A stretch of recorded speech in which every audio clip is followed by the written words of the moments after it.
అడవుల జిల్లా ఆదిలాబాద్ దశ మారబోతోంది. ఎప్పుడెప్పుడా అని ఎదురు చూస్తున్న విమానాశ్రయ నిర్మాణానికి గ్రీన్ సిగ్నల్ వచ్చేసింది. అటు కేంద్రం ఇటు రాష్ట్రం ఎయిర్పోర్ట్ కి పచ్చ జెండా ఊపడంతో ఎర్ర బస్సు తిరిగే ప్రాంతానికి ఎయిర్ బస్ రాబోతోంది. అన్ని సవ్యంగా సాగితే రాబోయే 3 ఏళ్లలోనే గాలి మూటరెక్కి గగనతలంలో విహరించడం పక్కా అంటోంది ఆదిలాబాద్ ప్రజానికం. అయితే అదే సమయంలో తమ భూములు పోతాయనే ఆందోళన కూడా కొంతమందిలో వ్యక్తమవుతోంది. ఆకాశమే అద్దిగా ఎదిగేందుకు ఆదిలాబాద్ సిద్ధమవుతుంది. కేంద్ర రాష్ట్ర ప్రభుత్వాల సమన్వయంతో ఆదిలాబాద్లో విమానం ఎగరబోతుంది. అనుకున్నది అనుకున్నట్టుగా జరిగితే ఇదిగో మనమున్న ఈ ప్రాంతంలోనే విమానాశ్రయం ఏర్పాటుకు రంగం సిద్ధమవుతుంది. దశాబ్దాల కలగా కొనసాగుతున్న ఏరోడ్రమ్లో విమానాశ్రయ ఏర్పాటు మరికొద్ది రోజుల్లోనే కార్యరూపం దాల్చబోతుంది. విలువైన ఖనిజ సంపదకు కేర్ ఆఫ్ అడ్రస్ ఆదిలాబాద్. రాష్ట్ర రాజధానికి మాత్రం ఆమడ దూరం. రాష్ట్రం నుంచి విసిరేసినట్టుగా ఉండటంతో అభివృద్ధిలోనూ అట్టడుగే. మహారాష్ట్ర సరిహద్దుకు కూతవేటు దూరంలోనే ఉండటంతో ఇక్కడ విమానాశ్రయాన్ని ఏర్పాటు చేస్తే అభివృద్ధి సాధ్యమని ఆనాటి పాలకులు ఆలోచించారు. స్వాతంత్ర్యానికి ముందే విమానాలు ఎగిరిన ఘన చరిత్ర కూడా ఉండటంతో ఇక్కడ విమానాశ్రయాన్ని నిర్మించాలని మొదట్లో భావించారు. ఏరోడ్రోమ్ ప్రాంతంలో గతంలోనే సర్వే నిర్వహించిన 369 ఎకరాల భూమిలో చిన్న విమానాశ్రయాన్ని నిర్మించాలని గతంలో అనుకున్నారు.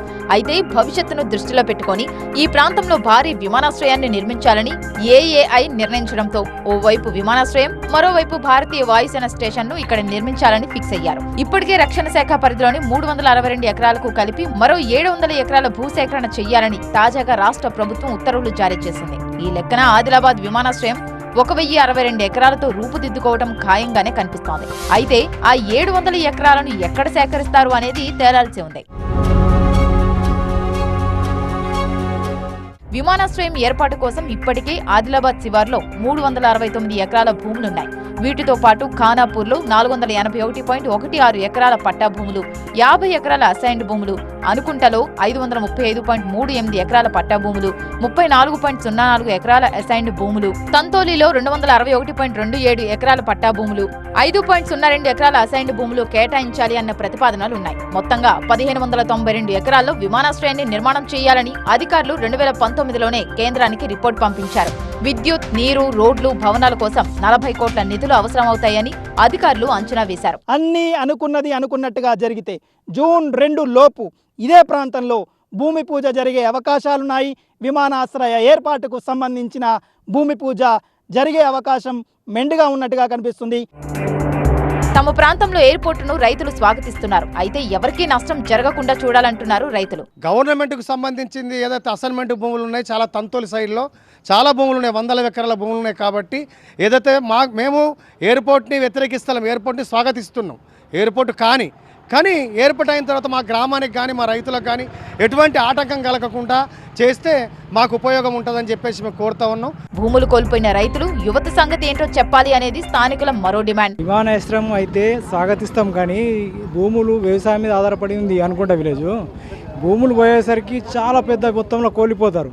కానీ ఇక్కడ ఉన్నటువంటి యూత్ పిల్లలు ఉన్నారుగా, వాళ్ళకు ఉపాధి కల్పించాలా, వాళ్ళ బతుకుదేరు చూపెట్టాలా, భూములు పోయిన వాళ్ళకు కూడా బతుకుదేరు చూపెట్టాలా. ఎయిర్పోర్ట్ కావాల్సిందే, అలాగని రైతులకు సరైన పరిహారం ఇవ్వాలని అంటోంది స్థానిక ప్రజానికం. 6 మండలాలు 50 గ్రామాలు ఉన్నాయి. అన్నిటికీ ఎందుకు నష్టం జరుగుతుంది. కాకపోతే ఈ నష్టం జరగకుండా నష్టాన్ని ఎలా భర్తీ చేస్తారో చూసి విమానం జరుగుతా మంచిదే. కాకపోతే అన్నిటికన్నా ఎక్కువ నష్టపోయేది మా గ్రామం. మళ్ళీ ఇటు ఒకటి నిషన్ ఘాట్ శివారంలో ఆ భూములు పోతాయి.